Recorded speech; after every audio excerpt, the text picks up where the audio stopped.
Mientras tanto, ¿alguien quiere hacer alguna pregunta con respecto al trabajo final? De todas formas, vamos a hablarlo ahora. Si alguien quisiera hacer alguna pregunta, si quiere aprovechar mientras esperamos, voy a hacerlo ahora.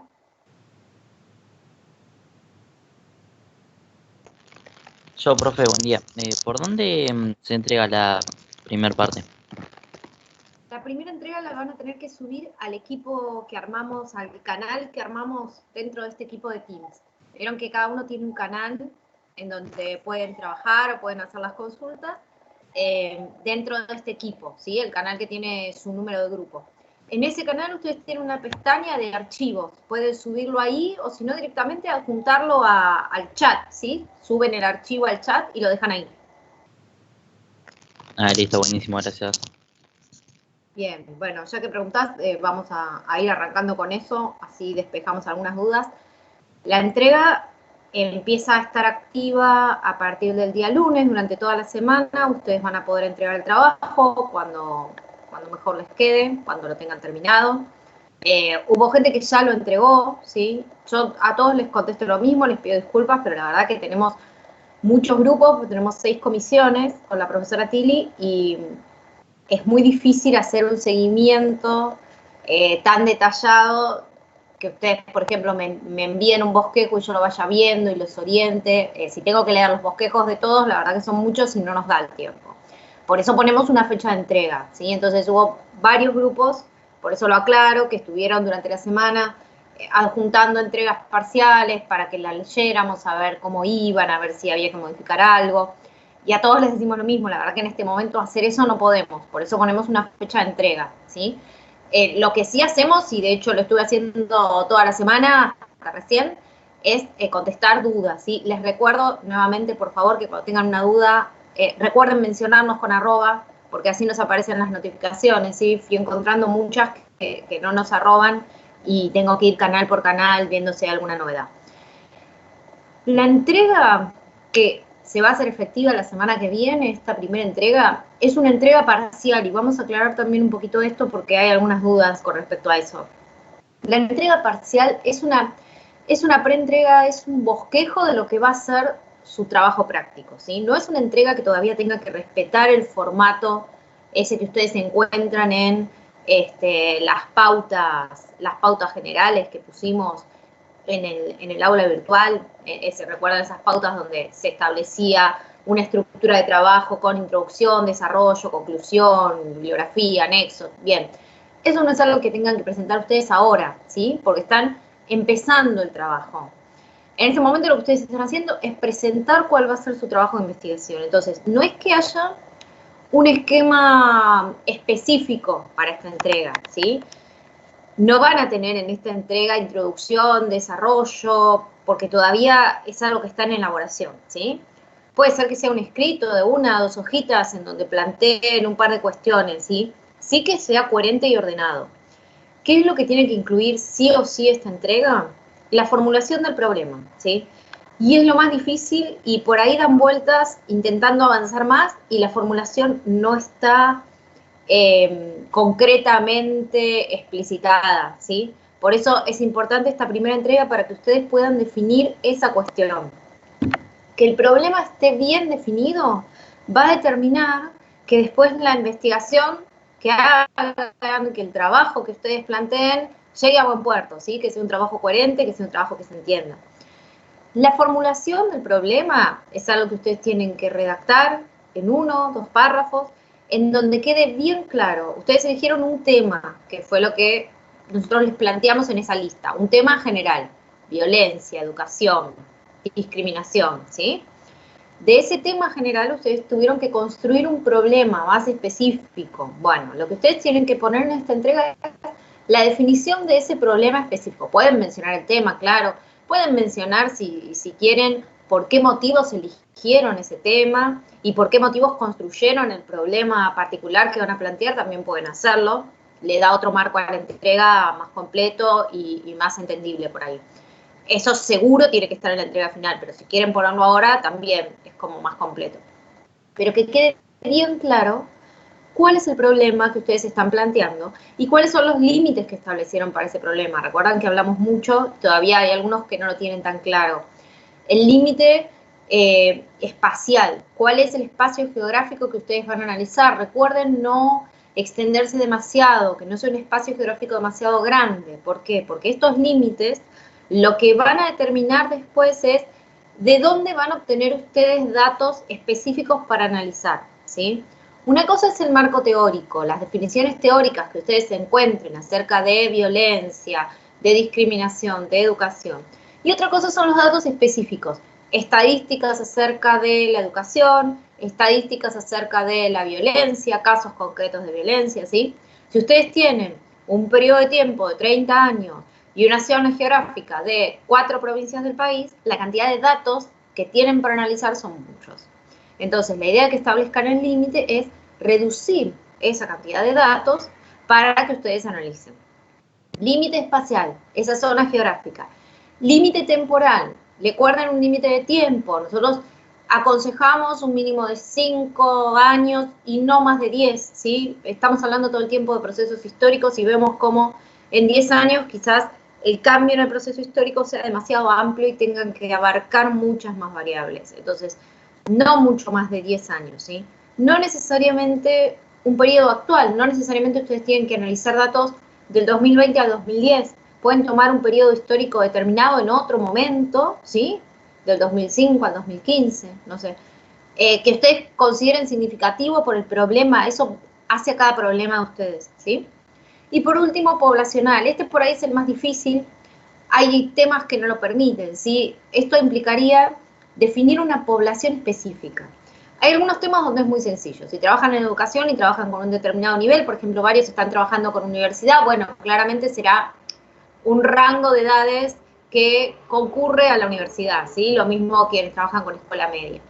Hay por ahí otros temas en donde es más difícil establecer un rango de edad, pero fíjense porque en general hay herramientas para hacerlo, no sé, por ejemplo, si trabajan con los que trabajan con problemas ambientales, con contaminación, pueden por ahí establecer, qué sé yo, los primeros años de vida, a veces son más afectados los niños por estas cuestiones que tienen que ver con la contaminación, entonces pueden tomar una edad de niños de 1 a 5 años, no sé, es una idea que les tiro como para reducir un poquito más la población, ¿sí? Entonces, construcción del problema y después adelanto de la bibliografía teórica. Con esto también hay unas cuantas dudas por respuestas que estuve dando en la semana. Una cosa es la bibliografía de la cátedra. Eso es obligatorio, la van a utilizar. En este momento ustedes no pueden establecer, porque hay gente que me dice, bueno, nosotros vamos a usar el texto de Peruset solo. Le falta ver un montón de textos. Recién todavía no llegamos ni a la mitad de la materia, ¿sí? Le falta ver textos que seguramente le van a encontrar vínculo con su problema, ¿sí? Falta ver textos que hablan sobre el rol de la universidad. Entonces, todavía no pueden definir qué textos de la cátedra van a utilizar, ¿sí? Lo que les pedimos en esta entrega es que nos presenten los textos que ustedes buscaron, ¿sí? Aquellos autores que ustedes encontraron y que son pertinentes, que les permiten, que les dan herramientas para construir el marco teórico de su problema de investigación, ¿sí? Recuerden que son un mínimo de 2. La mínima de la entrega sería que ustedes digan, encontramos este y este autor que nos parece que nos van a servir porque plantean esta y esta cuestión. Eso sería lo mínimo, ¿sí?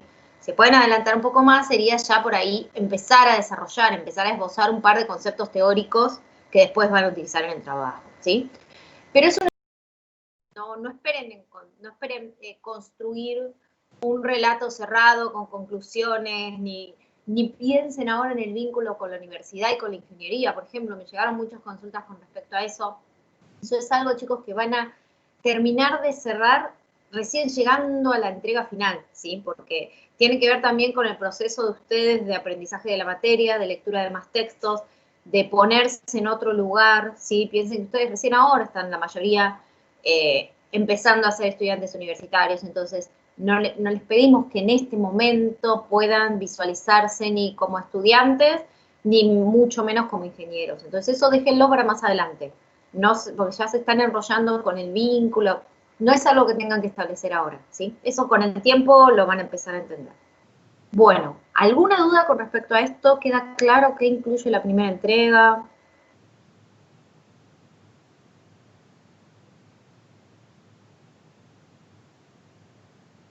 Asumo que no hay duda. Si llegan a tener más dudas en el transcurso de la semana, me las hacen llegar. Recuerden arrobarme para que pueda ir respondiendo.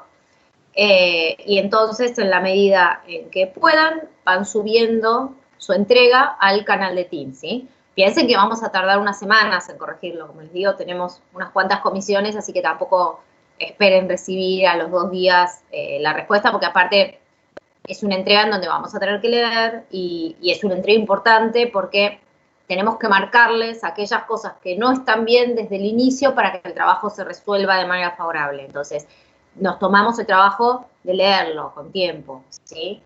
Para poder hacerle todas las consideraciones que los puedan orientar para seguir adelante. Así que tengan un poco de paciencia después con el tema de la corrección, ¿sí? Bien. Otra aclaración que tengo que hacer, también a raíz de algunos comentarios que hemos tenido a lo largo de estas clases, con respecto a las autoevaluaciones. Nosotros dijimos que estas autoevaluaciones que hacíamos, a quienes tenían 6 o más, les iban a otorgar un punto extra en el examen, ¿sí? No aclaramos porque nos parecía como obvio que ese punto extra se consideraba a partir de un examen aprobado, ¿sí? Pero a raíz de muchos comentarios y muchas cuentas que están haciendo, nos vemos en la obligación de aclararlo. A ver, chicos, ustedes van a tener un punto extra siempre y cuando el examen esté aprobado, ¿sí? Es decir, si ustedes tienen un 6 en su examen parcial y tienen 2 autoevaluaciones aprobadas, la nota del examen terminará siendo un 8, ¿sí? Si ustedes se sacan un 4 en el examen y tienen 2 autoevaluaciones aprobadas, no se va a convertir en un 6, ¿sí? Porque esas autoevaluaciones son trabajos que hacemos en clase, que tienen otro valor, tienen otro tiempo, y sería injusto también para otros compañeros, no todos pueden hacer las autoevaluaciones. Pensemos en esta situación de a veces dificultades de conectividad, dificultades laborales, una mañana no se levanta sin luz, entonces pondría en desventaja a otros compañeros que por ahí se verían en la situación de no aprobar un examen por no haber podido hacer esa autoevaluación, ¿sí? Así que tengan en cuenta que esos puntos extra se van a hacer efectivos en la medida que su examen esté aprobado, ¿sí? No que por esos puntos van a poder llegar al 6. Ustedes tienen que llegar al 6 en el examen parcial, ¿sí? Si tienen menos de 6, bueno, esos puntos quedarán pendientes y en todo caso se aplicarán al segundo examen, ¿sí? Bueno, ahora sí entonces, si nadie tiene ninguna duda, vamos a empezar con la clase del día de hoy. No sé si habrá aparecido, deberían tener alguna actividad, pero no se preocupen si les aparece un cartelito de actividad, porque es de hecho una actividad que vamos a hacer en el transcurso de la clase, así que no se preocupen todavía por eso. Bien. Hoy vamos a empezar a trabajar con el texto de Elizabeth Zilioni. Les vengo diciendo, no sé si alguno habrá podido ver el texto. ¿Alguien pudo ver el texto? ¿Lo leyó? ¿Lo miró, aunque sea por arriba? Sí, yo lo estuve leyendo. Alguien lo leyó. Bien. Tenemos a alguien que leyó. Bien, bueno. A ver, el texto de Zilioni es un texto que, si bien trata muchos temas que ya planteó Peruset en su texto, está escrito de una forma un poco más compleja, es un texto más denso conceptualmente. Quienes lo empezaron a ver habrán visto que es un texto en el que no se avanza tan rápidamente como por ahí habrán avanzado en el texto de Peruset, ¿sí? En donde habla de cuestiones por ahí un poco más complejas conceptualmente, en donde introduce también más autores teóricos para ir armando su relato. Es un texto que tiene por ahí un lenguaje académico un poquito más complejo que el de Peruset, por eso vimos primero el de Peruset como para dar una apertura al tema, como para que ustedes ya manejen algunos conceptos, y después sí poder abordar este texto de Zilioni, que es, como les vengo diciendo, un poquito más complejo, ¿sí? Vamos a verlo igual de forma bastante pausada, ¿sí? Para que ustedes puedan ir incorporando los conceptos. Vamos a empezar a verlo hoy, pero lo vamos a trabajar hoy, lo vamos a trabajar la clase siguiente también, y también tendrá una autoevaluación como los demás textos, ¿sí? Bien. Como les decía, Zilioni plantea algunos conceptos que ya venía planteando Peruset, pero abre un poquito más el contexto, ¿sí?, de su relato. Ella va a hablar de cuestiones, para ver que se van a encontrar con cuestiones más del ámbito internacional, ¿sí?, no tan focalizadas por ahí, como veíamos en el texto de Peruset, pero va a hablar también de la problemática social, va a hablar también de los problemas sociales, y se va a explayar un poquito más sobre eso, ¿sí? Es un texto que también les va a servir bastante para sus trabajos de investigación. Habrán visto quienes no pudieron leer, sino en la medida en que lo lean lo van a descubrir, que también menciona otros problemas que quizás en el texto de Peruset no estaban esbozados, como por ejemplo todo lo que tiene que ver con la problemática ambiental, la globalización tratada de una forma mucho más en extenso y detalladamente que la trata Peruset, ¿sí? Así que van a poder obtener de este texto quizás otras cuestiones, otros conceptos que puedan utilizar también en el desarrollo de su trabajo de investigación, ¿sí? Bien, ¿qué es lo que plantea Silioni con respecto a las problemáticas sociales? Y que no estamos diciendo nada nuevo, está muy en línea con lo que venimos diciendo desde la primera clase de esta materia. Silioni lo que nos va a plantear es que las problemáticas sociales están insertas en la sociedad, las atraviesan, plantea problemáticas sociales que atraviesan a todas las sociedades, ¿sí? Plantea los problemas sociales como problemas que atraviesan a todas las sociedades a lo largo del mundo, ¿sí? Todas se ven atravesadas por las mismas problemáticas. Los problemas sociales que plantea Silioni son planteados como problemas globales, ¿sí? Son problemas de todo el mundo en general, ¿sí? Lo que va a cambiar es la forma en que cada sociedad se ve afectada por esa problemática social. Y algo que es muy importante y que, como les digo, viene en relación al planteo y a la perspectiva que nosotros le damos a la materia, es la importancia que Silioni le da al contexto. Ella desde el inicio del texto ya nos plantea la idea de que las problemáticas sociales están íntimamente relacionadas con el contexto en el cual se desarrollan, con la sociedad en la cual se desarrollan y con la historia. Entonces ella nos va a plantear cómo las problemáticas sociales están presentes todo el tiempo en el desarrollo histórico, pero así como la historia va cambiando, los problemas sociales van evolucionando y van cambiando, ¿sí? Una misma problemática social atraviesa las sociedades y va evolucionando y va cambiando en la medida que las sociedades también lo hacen. Entonces ella va a plantear a lo largo de su relato cómo estas problemáticas sociales van a ir estableciendo rupturas en la historia, ¿sí? Ella va a hablar de momentos claves, momentos bisagres en la historia en los cuales se producen rupturas en las relaciones sociales, rupturas en el orden económico, en el orden social, en el orden político, que van a modificar estas problemáticas sociales, pero que de ninguna manera van a desaparecer, sino que por eso ella plantea que van evolucionando, van mutando, van cambiando, ¿sí? Y lo que va a ir viendo en su texto es esto, el desarrollo que se va produciendo de estas problemáticas sociales y los cambios que van produciendo en cada uno de los aspectos de la sociedad. Van a ver que la forma de establecer su relato es la misma que venimos planteando nosotros. Van a ver que ella va punteando los cambios que se dan en cada una de las áreas, ¿sí? En lo político, en lo económico, en lo social, de la misma manera que venimos observando el resto de los textos. Por eso les digo que el abordaje metodológico que hace ella de la cuestión no les va a resultar ajeno, ¿sí? Por ahí un poco difícil de acceder en un principio, pero van a ver, si lo piensan en términos de esquema el texto, que es el mismo esquema que venimos manejando, ¿sí?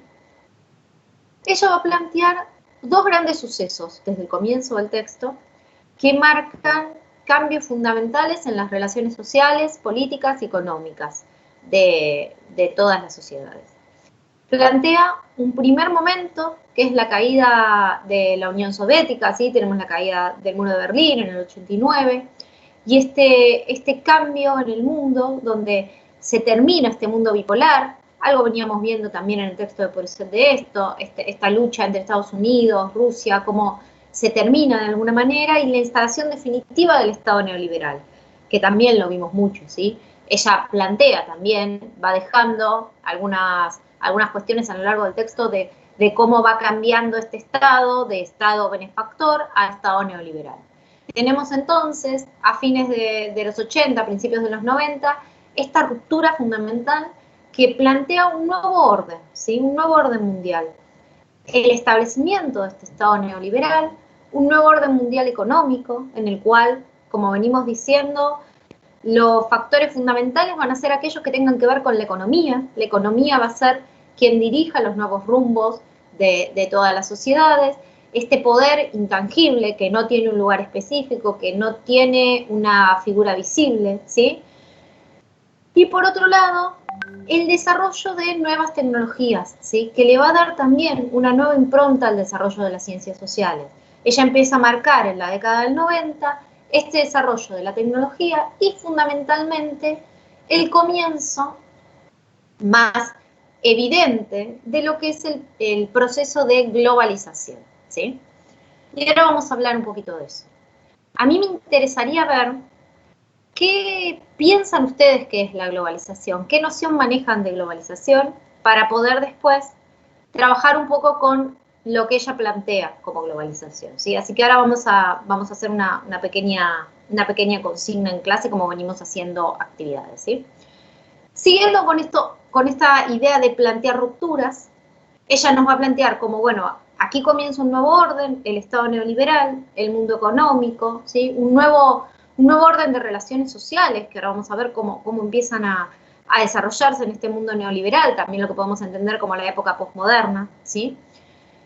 Y marca después una nueva ruptura, en el 2001, con la caída de las Torres Gemelas, ¿sí? Suceso que marcó definitivamente un nuevo rumbo para las sociedades, para los estados, en la manera de dirigir la política, en la manera de entablar relaciones sociales, ¿sí? Lo que ella va a marcar es que en la década del 90 tenemos este nuevo cambio en donde lo económico se vuelve preponderante, en donde los mercados comienzan a marcar el rumbo de los estados-nación, y en el 2001, con esta nueva ruptura que plantea el atentado a las Torres Gemelas, lo que vamos a ver es nuevamente un viraje en las relaciones sociales y un viraje en el orden de valores, ¿sí? ¿Cuáles son los valores preponderantes en el orden mundial? Entonces vamos a ver que vuelve a aparecer como importante la política, el manejo de las relaciones políticas, pero desde otro lado, ¿sí? No la política como entendíamos tradicionalmente de principios del siglo XX, estas ideas políticas que dijimos con el Estado neoliberal se diluyen, estas instituciones que se diluyen. Después del 2001 tenemos un resurgimiento de la política, pero una política que está muy marcada por el manejo de los medios de comunicación, está muy marcada por determinada construcción de una figura política y sobre todo por una nueva noción que empieza a circular en la sociedad, que es la noción de el miedo, ¿sí? A raíz de este atentado empieza a generarse toda esta idea de el miedo al enemigo, la construcción de un enemigo interno o externo a la sociedad contra el cual pelear, contra el cual construirse como nación, ¿sí? Y esto trae de vuelta a la política un poquito al escenario, a dirigir los estados, pero sin dejar de lado todo lo que tiene que ver con el mundo económico, ¿sí? Empiezan a cruzarse. Y lo que va a suceder también en el ámbito social es una gran fragmentación, ¿sí? Esta idea de miedo que empieza a penetrar en la sociedad, estas sociedades que viven con miedo, empiezan a fragmentarse aún más, ¿sí? Si bien el Estado neoliberal ya planteaba, vieron que veníamos hablando con Peruset, esta idea de el individualismo, ¿sí? De la fragmentación, de los lazos sociales, a partir del atentado a las Torres Gemelas, esta fragmentación se hace todavía más evidente, las comunidades se retraen hacia sí mismas, ¿sí? Recuerdan que dijimos que con el neoliberalismo lo que pasaba era que estos lazos comunitarios se fragmentaban, ¿sí? Estos lazos comunitarios que con el Estado benefactor se habían potenciado tanto, que las sociedades habían potenciado tanto y habían manejado tanto, con la apertura del Estado neoliberal empezaban a fragmentarse, ¿sí? Las sociedades empezaban a estar más disgregadas, los sujetos se volvían más individualistas, cada uno pendiente de su propia realidad y dejando de lado estos lazos comunitarios. Bueno, esta nueva ruptura va a plantear todavía más una fragmentación y lo que va a plantear es este fenómeno de que las sociedades se vuelvan hacia sí mismas, es decir, miren más al interior y que se da como un doble, como un doble manejo. Si bien las sociedades se fragmentan, ¿sí? Y se fragmentan estos lazos que las vinculan, hacia el interior se vuelven más fuertes, se retrotraen las comunidades, ¿sí? Bien, este sería como el contexto general en el que va a hablar Silioni. Y ahora me gustaría entrar un poco en el tema de la globalización, pero antes de hacerlo quiero ver qué piensan ustedes acerca de la globalización, qué ideas tienen acerca de la globalización. Entonces van a encontrar una actividad en el canal que es muy sencilla, ¿sí? Les habrá aparecido el cartelito de actividad. Vamos a destinar 5 minutos, ¿sí? Porque no es algo que tengan que contestar demasiado extenso. Simplemente lo que les voy a pedir es que definan qué es lo que entienden ustedes por globalización, ¿sí? Con sus palabras, desde el sentido común, como hicimos en la primera actividad de Peruset, ¿sí? Desde el sentido común, ¿qué idea tienen ustedes de globalización, ¿sí? Van a encontrar que tienen ahí en la pestañita de tareas, como venimos haciendo en las otras clases, ¿sí?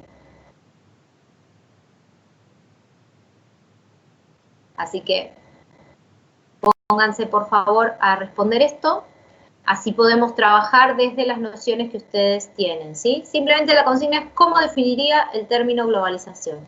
En pocas palabras, con sus palabras, ¿sí? ¿Qué implica para ustedes la globalización? ¿En qué les hace pensar? ¿Qué ideas tienen acerca de la globalización? ¿Sí? Vamos a darles unos 5 minutitos para que puedan participar. Recuerden que la participación en estas actividades, si bien no tiene una nota, hace a nuestra gran nota de concepto, ¿sí? Tiene que ver con que ustedes puedan participar un poquito más de la clase e involucrarse en las actividades que hacemos, ¿sí? No tiene una devolución con una nota numérica, pero sí después la leemos, más allá de lo que me pueda servir a mí para trabajar en la clase,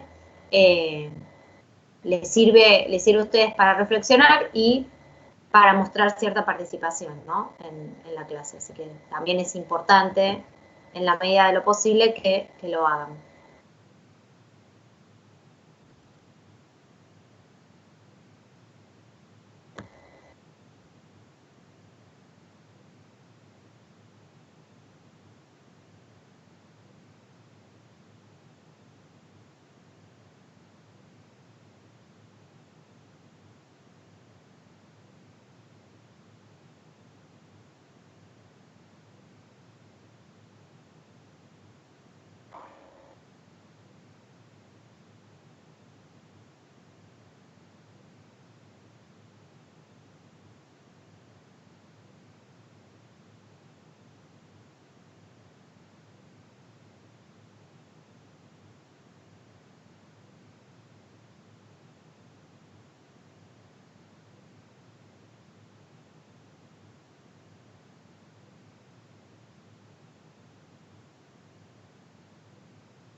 A ver, Oscar, me decís que no está, sí, debería estar, ¿eh?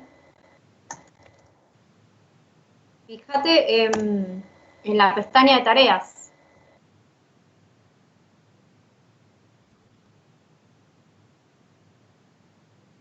¿El resto puede verla la tarea o alguien tiene dificultades para verla?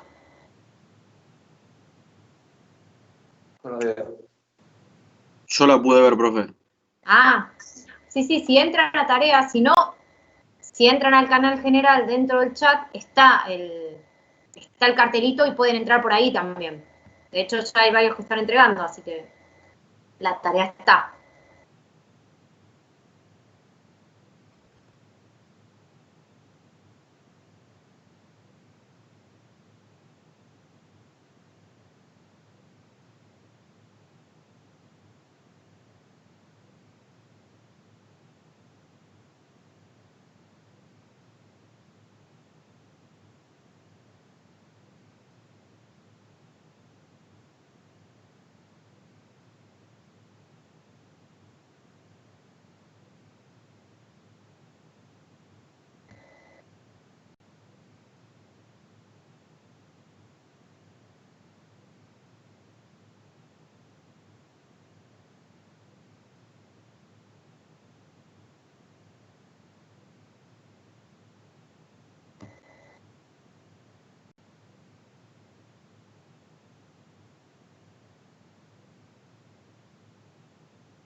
Bien, se ven varios que han entregado, vamos a esperar unos minutitos más para que puedan completarlo. De todas formas va a quedar activo toda la clase, así que si alguno no llega a escribir ahora, pero tiene ganas de participar y quiere completarlo después, hasta las 10 lo tienen abierto, así que pueden contestarlo, ¿sí?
Bien, bueno, hay unos cuantos ya que han participado, así que vamos a seguir con la clase. Estuve leyendo lo que escribieron, ¿sí? Si alguno quiere comentarlo, bienvenido sea. Si no, simplemente, a ver, por lo que leí, la mayoría coinciden en hablar de un proceso, está muy bien, la globalización es un proceso, ¿sí? Como venimos diciendo, los procesos son históricos, cambian con el tiempo. Alguien dijo por ahí que la globalización va cambiando, y sí, es un proceso que se va modificando, ¿sí? No es un proceso estático para nada. Muchos hablan de pérdida de fronteras, que es exactamente lo que plantea en algún punto la autora. Sí, la globalización implica una pérdida de fronteras, una apertura de fronteras, si se quiere decir, pero que está planteada en general desde el punto de vista tecnológico, ¿sí? Varios manifestaron en lo que fueron escribiendo cómo tenía que ver con esta posibilidad de las culturas de estar interconectadas, de los países de estar interconectados, ¿sí? A ver, la noción romántica, por decirlo de alguna manera, de la globalización, esta primera idea de que todas las sociedades iban a poder estar interconectadas, todas iban a poder tener acceso a toda la información, a todos los bienes culturales, ¿sí? Esta transmisión de bienes culturales entre todas las sociedades. Esta era como la primera idea más romántica de la globalización, ¿sí? Esta idea de apertura para poder tener todos acceso. La realidad es que lo que vemos con el tiempo y lo que nos plantea también un poco la autora es que la globalización es un proceso que ha implicado fuertes cambios en los diferentes aspectos de la vida de las sociedades, en lo político, en lo económico, en lo social. Vamos a ver detenidamente cuáles han sido, y donde uno puede ver, en definitiva, que lo que verdaderamente se ha globalizado es el poder económico. Lo que en general vemos que se ha manifestado en todas las sociedades es este poder económico como un poder único, omnipresente, por encima de todas las sociedades, como decíamos antes, un poder que no tiene un asiento fijo, una cara visible, pero sin embargo dirige los futuros de todas las sociedades del mundo, ¿sí? Lo que se ha globalizado es la economía, ¿sí? Fíjense que hoy en día existen estas compañías, ella va a hablar de transnacionales, es decir, no tienen una nacionalidad específica, grupos económicos que atraviesan las sociedades y que dirigen los rumbos económicos de muchos países, ¿sí? Fíjense lo que pasa con las acciones en el mundo, ¿sí? Los indicadores que van rigiendo nuestra vida, que son indicadores mundiales, con esto tiene que ver la globalización, ¿sí?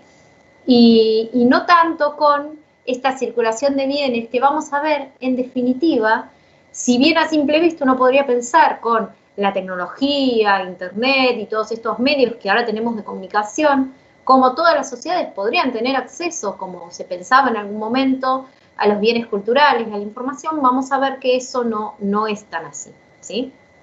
Entonces, estábamos planteándonos en este nuevo orden mundial a partir de la caída de las Torres Gemelas, en donde la política adquiría un nuevo valor, pero desde una posición diferente, en donde la economía seguía siendo importante y en donde se empezaba a generar esta cultura del mismo, ¿sí? En este contexto, Scioli nos va a plantear qué es lo que ocurre con el proceso de la globalización.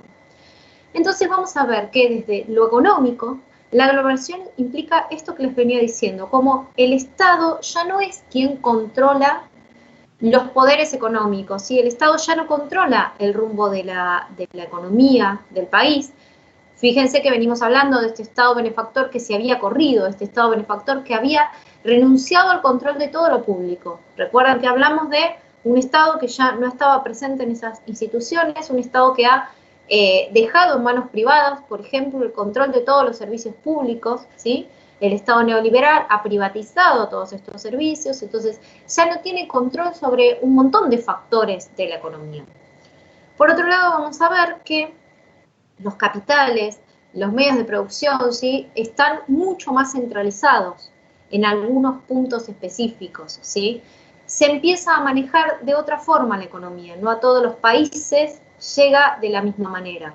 Y la producción, este sistema fordista de empresas que habíamos conocido a partir de la revolución industrial, de desarrollo industrial de determinada forma, empieza a diluirse, ¿sí? Empieza a gestarse una nueva sociedad de producción en la que ya no hablamos tanto de este modelo productivo fordista, ¿sí? Sino que lo que se va a generar es un nuevo modelo en el que lo que empieza a importar es la generación del conocimiento, ¿sí? Vamos a tener acá un concepto muy importante que va a ir desarrollando a lo largo de su texto Scioli de determinadas maneras, que es la sociedad del conocimiento, ¿sí? Vamos a ver que lo importante empieza a ser qué manejo se hace de la información y qué manejo se hace del conocimiento, dónde se genera el conocimiento. Ya empieza a ser menos importante quién maneja la producción, quién tiene esos medios de producción, y empieza a ser más importante quién puede generar el conocimiento para producir, ¿sí? Este es el nuevo orden que empieza a regir mundialmente, ¿sí? Entonces, nos vamos a encontrar con nuevos términos que empiezan a ser importantes en economía, ¿sí? Como el mercado, el consumidor, el marketing, ¿sí? Van a ver también en el texto que se habla muchas veces de sociedad de consumidores, ¿sí? El consumo es lo que hoy nos define como individuos. ¿Qué consumimos? ¿Qué buscamos? ¿Sí? Obviamente en eso va a tener mucha importancia el manejo que se hace de la publicidad, ¿sí? El manejo que hacen los grandes grupos económicos, dirigiendo qué es lo que se debe consumir, ¿sí? Pero empezamos a estar definidos como individuos por el consumo, una sociedad en donde la economía tiene un valor primordial. ¿Qué es lo que pasa desde la política? Bueno, esto que venimos diciendo también, el Estado se corrió y desde la política empieza a primar mucho la economía y el mercado, ¿sí? El mercado empieza a dirigir muchas de las decisiones políticas. Fíjense cómo pasó de un tiempo a esta parte que el riesgo país, por ejemplo, y ciertos indicadores mundiales empezaron a ser para nosotros fundamentales día a día, hasta el punto de hablar mucho menos de ideas políticas que de esos indicadores.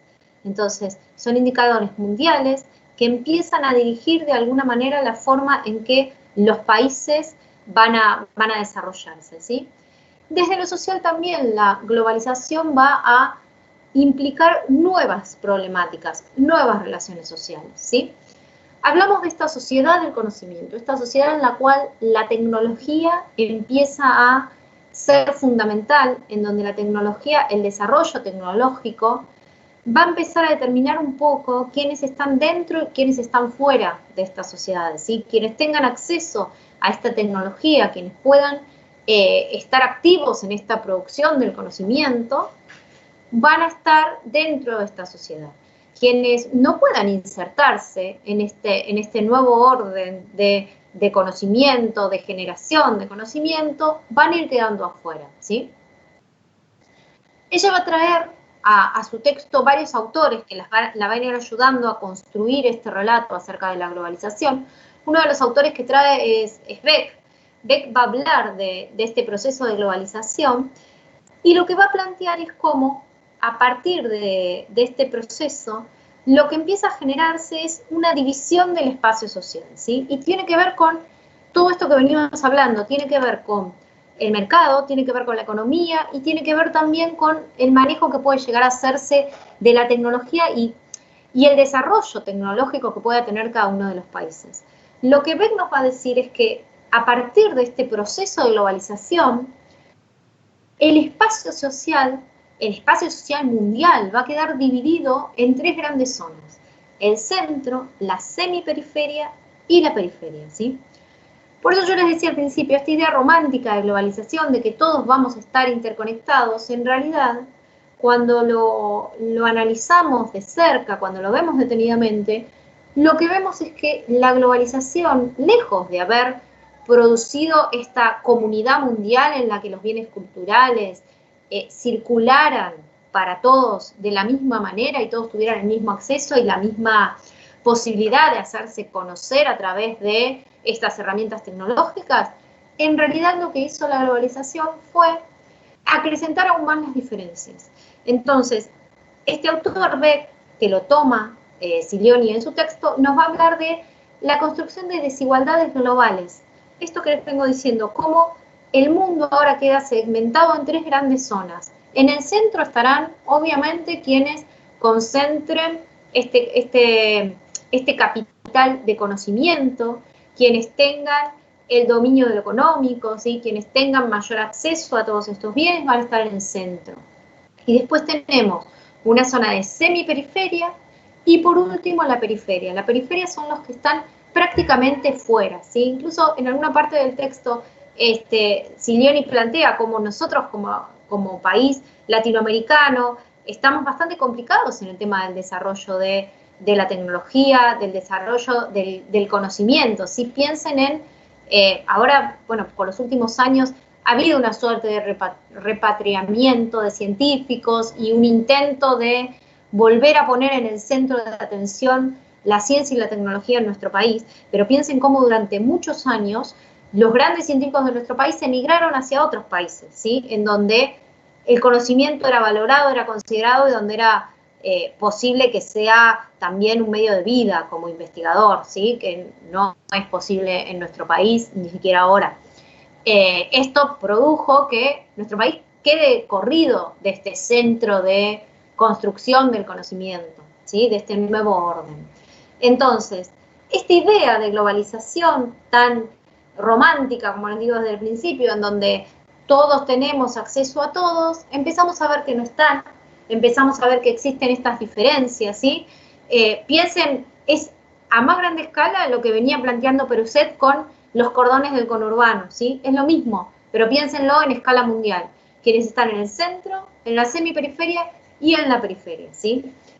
En esta situación de globalización, el Estado empieza a estar cada vez más limitado, ¿sí? Y esto tiene que ver también, por supuesto, con la forma que adquirió el Estado, este Estado neoliberal, en donde cada vez tiene menos autonomía y cada vez tiene menos soberanía sobre un montón de órdenes, ¿sí? Piensen en instituciones que se han debilitado, entonces ya no tiene instituciones donde afianzarse el Estado. Empieza a estar muy limitado por el accionar de agentes externos, ¿sí? Estas organizaciones transnacionales, es decir, que atraviesan las naciones, organizaciones que, como les digo, no tienen un asiento específico, un asiento geográfico, y que sin embargo operan en todos los países del mundo. Problemas globales, y aquí es donde entra esta situación de las problemáticas sociales que yo les decía que atraviesan a las sociedades, ¿sí? Problemáticas globales, ella plantea el ejemplo de los sucesos climáticos, ¿sí? No es lo mismo un suceso climático como un tsunami, ¿sí?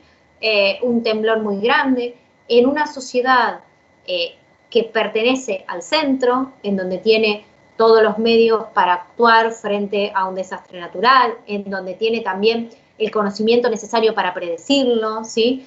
Los medios físicos después para reconstruirse, que una sociedad que está en la semiperiferia o una sociedad que está directamente en la periferia, ¿sí? Estos sucesos globales, como son los sucesos climáticos, atraviesan a todas las sociedades, pero no todas las sociedades pueden responder con las mismas herramientas para reponerse una vez que han sucedido estos acontecimientos, ¿sí? Por eso lo plantea. Entonces, ahí empezamos a ver cómo, si bien los problemas sociales son problemas que atraviesan a todas las sociedades, la forma en que cada una de esas sociedades los desarrolla se va modificando, ¿sí? Y esto tiene que ver también con la relación con el contexto de los problemas sociales y la construcción histórica que se va haciendo de los problemas sociales, ¿sí? Por otro lado, ella plantea también la idea de determinados eventos, ¿sí? Y esto tiene que ver con las rupturas de las que hablamos al principio, ¿sí? Guerras, sucesos deportivos que atraviesan las sociedades, son todos eventos específicos que a simple vista parecen globales, pero sin embargo se manifiestan de manera particular en cada una de las sociedades. Y eso tiene que ver con la situación en el mapa mundial en la que está esta sociedad. Y con situación me refiero a este orden de centro, semiperiferia y periferia, ¿sí? Hablamos entonces desde lo político como el Estado está bastante limitado, ¿sí? Y también hay como una mayor tolerancia dentro de lo político y un nuevo orden de competencias, ¿sí? Van a ver estas nuevas ideas políticas que empiezan a surgir, vamos a ver cómo la política se va transformando y también se va de alguna manera ayornando a esta idea global, ¿sí? En los últimos años tenemos todo este fenómeno de los outsiders de la política, ¿sí? Estas nuevas personalidades que fueron surgiendo, en general todas ligadas con el mundo económico, ¿sí? Fíjense que tiene que ver con este nuevo orden mundial, en donde la política, como la conocemos centenaria, estas ideas políticas de partidos, con una plataforma política centenaria, ha desaparecido con el Estado benefactor, ¿sí? La política se ha reconvertido, ha tomado muchas herramientas de la construcción mediática que se hace de la nueva política y personalidades que están muy vinculadas con el mercado porque justamente el poder más importante comienza a ser el poder económico, ¿sí? Desde lo social, como les dije al principio, la globalización implica un montón de fracturas, ¿sí?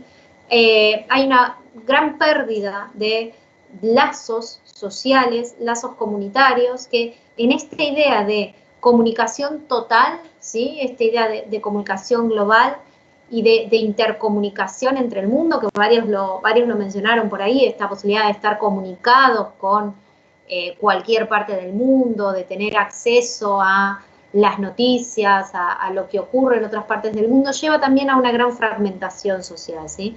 Vamos a ver ya la semana que viene con más detenimiento 3 grandes procesos que ella menciona, que se dan a partir de la globalización, pero uno es esto, la desocialización, esto de que los individuos están cada vez más desconectados entre sí, ¿sí? Estos lazos comunitarios se han fragmentado, se fomenta el individualismo, no existen ya estas instituciones sociales y políticas que lo contienen al individuo en la sociedad, ¿sí? El individuo ya no tiene esta red de instituciones en las cuales se va desarrollando. Recuerdan que yo les expliqué cómo en el Estado benefactor uno nacía dentro de una institución, que era la familia, y iba pasando de una institución a otra, ¿sí? La familia, la escuela, el Estado como institución articuladora de todos. Bueno, esta cadena de instituciones que contienen al individuo ya está muy diluida, ¿sí? La sociedad plantea nuevas formas de identificarse como individuo y lo que se plantea en este periodo postmoderno, ¿sí? Porque el Estado neoliberal da la apertura a esto, ¿sí? Dejamos atrás la modernidad del siglo XX y entramos a la postmodernidad, en la cual lo que se fomenta mucho justamente es esto, el individualismo. Y eso lleva de la mano a el gran desarrollo de la marginalidad, que también tiene que ver con esto de la posición mundial, ¿sí? Obviamente quienes están en la periferia van a estar en una situación de marginalidad social también, ¿sí? Y tiene que ver también con mucho fomento de la violencia. Y también hay un gran desarrollo dentro de lo que ocurre con la globalización con el mercado laboral. Y esto les puede servir mucho para aquellos que eligieron como tema mercado laboral. Hay varios, creo, grupos que lo tratan en esta comisión. El mercado laboral se ve sumamente transformado a partir de la globalización, ¿sí? Como les había dicho antes, se da una nueva sociedad en el orden mundial. Ella plantea cómo se construye una sociedad dual. Por un lado tenemos aquellas sociedades que se adaptan a este nuevo mercado laboral y entonces empiezan a funcionar en algo que ella va a llamar post-fordismo, es decir, estas relaciones laborales que habíamos conocido con el fordismo, que las vimos cuando vimos la revolución industrial, se diluyen completamente, ¿sí? El mercado laboral cambia, tenemos nuevas relaciones. ¿Esto qué implica? Implica flexibilización en cuanto a todo lo que tiene que ver las relaciones laborales, los contratos de trabajo, una gran desregulación, ¿sí? Y una gran precarización. A ver, esto no es casualidad. Que pueda darse en el mundo laboral todas estas características, que se flexibilice de esta forma, que los trabajadores estén cada vez más precarizados, es posible porque el Estado se ha corrido. Es posible porque ya no existe este Estado benefactor que está controlando el empleo, que está controlando las cargas sociales, que está controlando la forma en que los empleadores se relacionan con sus empleados. El Estado se ha corrido de este lugar, el Estado ya no cumple esta función. Esto está absolutamente en manos de los privados, ¿sí? No existe una regulación tan concreta del Estado frente a esto. Entonces empiezan a aparecer un montón de situaciones de desregulación de las relaciones laborales. Quienes se adaptan a este nuevo tipo de mercado laboral estarán en esta sociedad que se llama postfordista. Y están todos los demás, que son los que quedan fuera, ¿sí? Quienes no pueden adaptarse a estas nuevas condiciones.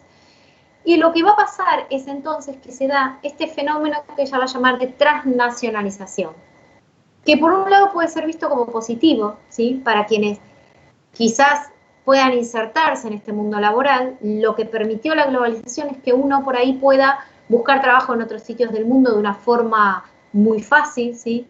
En que uno pueda insertarse fácilmente, esto de la información, de la circulación de información en cuanto a lo que tiene que ver con el mercado laboral, permite una apertura mucho mayor a la búsqueda, a la hora de buscar trabajo. Por ejemplo, yo puedo hoy en día, con las diferentes plataformas, con esto del flujo de la información, buscar trabajo en otras partes del mundo.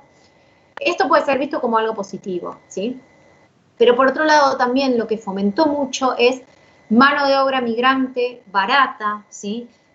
La desregulación, esto de contratos de trabajo en donde no hay ningún ente regulador, como era antes el Estado, en donde los trabajadores están absolutamente precarizados, en donde no existe ningún tipo de carga social, ¿sí? Estos nuevos trabajos, estas nuevas oportunidades que surgen y que son vendidas como el fabuloso primer trabajo para mucha gente, ¿sí? En donde uno puede ser muy funcional. A ver, esto es algo que se ha extendido mucho y lo vamos a ver igual más en detenimiento en la próxima clase, pues ya estamos sobre la hora, pero esta idea de que las nuevas generaciones se adaptan mucho más fácilmente al nuevo mundo laboral, de que pueden adaptarse muy fácilmente, de que pueden ir de un país al otro, la flexibilización de estas relaciones laborales, esto de ser freelancer, ¿sí? De trabajar remotamente, pero con el tiempo vamos viendo que en realidad después al individuo lo deja en una situación de mucha desprotección, ¿sí? Porque el hecho de que no exista un Estado que regule, el hecho de que no existan cargas sociales, ¿qué va a pasar con toda esta gente cuando llegue a una edad de jubilarse, por ejemplo? Ya no tenga ninguna carga social, no tiene ningún respaldo estatal que le permita acceder a una jubilación, ¿sí? Son todas cuestiones que no se plantean y que tiene que ver con este nuevo orden laboral, ¿sí?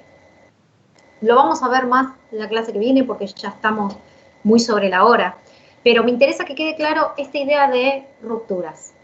Incluso pensando, se los dejo para que lo piensen para la próxima clase y lo podemos hablar la próxima clase si les interesa, porque también vamos a ver como este texto, y lo hablábamos con la profesora Tilly al principio del cuatrimestre, cuando empezamos a plantear esta nueva situación en la que estamos de cursada virtual y demás, así como Silioni plantea como ruptura el 11 de septiembre, probablemente nosotros podamos pensar como ruptura toda esta situación que estamos atravesando, ¿sí? Lo que está ocurriendo con el COVID y la forma en que ha cambiado y que va a cambiar probablemente las relaciones sociales en el orden mundial, ¿sí? Nos da a pensar en una nueva ruptura, ¿sí?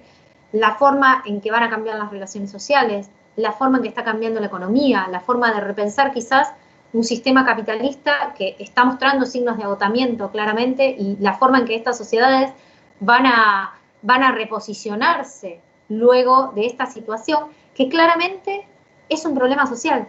Fíjense, si nosotros analizamos lo que está ocurriendo, analicen el coronavirus como problema social. ¿Es un problema social? Sí. Está atravesando a todas las sociedades del mundo claramente. Vemos cómo es algo que se está extendiendo por todo el mundo. ¿Se manifiesta igual en todas las sociedades? No. Y ahí es donde vamos a ver esta idea de periferia, semiperiferia y centro, ¿sí? Y introduzco nomás una noción que vamos a desarrollar más porque ya no nos quedó tiempo la próxima clase, esto de la globalización, ¿sí?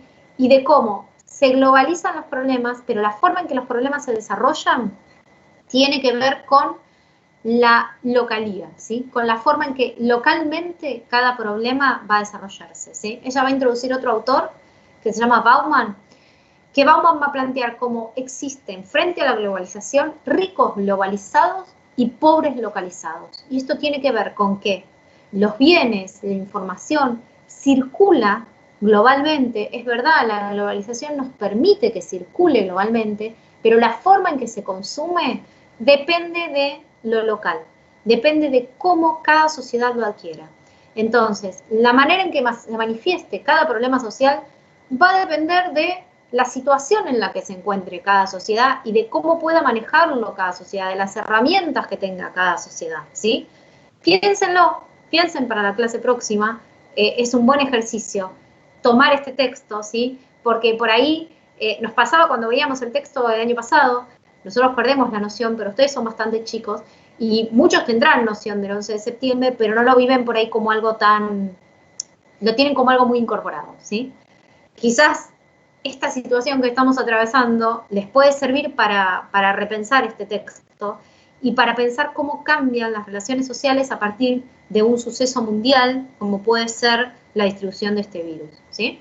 Pero bueno, los dejo, si tienen ganas de pensarlo para la semana próxima, vamos a seguir trabajando. Recién vimos, nada, 2 hojitas de este texto, ¿sí? Es un texto que tiene mucha información y que tiene muchos conceptos también, así que léanlo tranquilos. ¿Alguien quiere hacer alguna pregunta, algo que no haya quedado claro sobre lo que pudimos ver en la clase de hoy?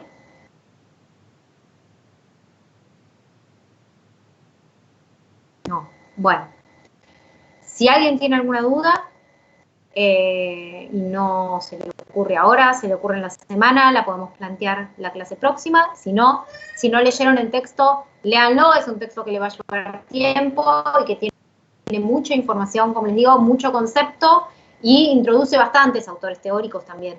Así que vayan leyéndolo, vayan mirándolo. La clase que viene lo vamos a desarrollar más profundamente, ¿sí? Recuerden, a partir de la semana que viene, cuando quieran pueden ir haciendo la entrega, y si tienen alguna duda con respecto a los trabajos prácticos, recuerden también hacerla en los canales. Por favor, les repito, arroben. Y esta entrega es una entrega obligatoria, ¿sí? Todos los grupos deberían entregar. Y lo que va a pasar, yo creo que se los aclaré, pero pueden recibir muchas acotaciones, muchas directivas sobre cómo seguir el trabajo, ¿sí? Y puede ser que el problema mute bastante, puede ser que cambie el problema. Lo que no puede pasar es que ustedes cambien el tema luego de esta entrega, y lo que no puede pasar es que se agregue gente a los equipos luego de esta entrega, ¿sí? Así que sepan que quien entrega esta primer fase de la entrega del trabajo final, ese equipo ya va a quedar como equipo definitivo, ¿sí? No pueden ingresar nuevos integrantes una vez que hicieron esta entrega, ¿sí? Bueno, si no tienen ninguna duda, los voy a dejar entonces hasta el sábado próximo. Que tengan buena semana, chicos. Chao, profe. Chao, profe. Chao, chao.